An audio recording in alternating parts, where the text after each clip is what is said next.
Hello guys, welcome to How to Solution. If you want to know how to refund Game Pass in Roblox, then this is the right video for you.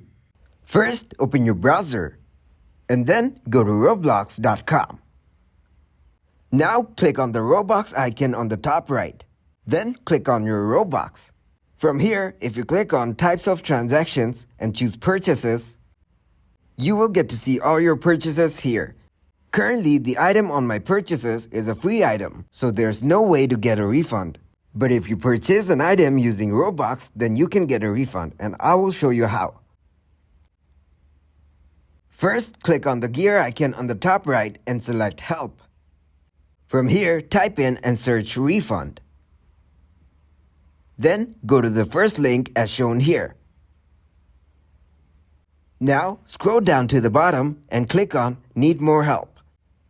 From here, put in your username, then your first name, your email address, confirm your email address, and then select your device. After that, choose Purchases using Roblox.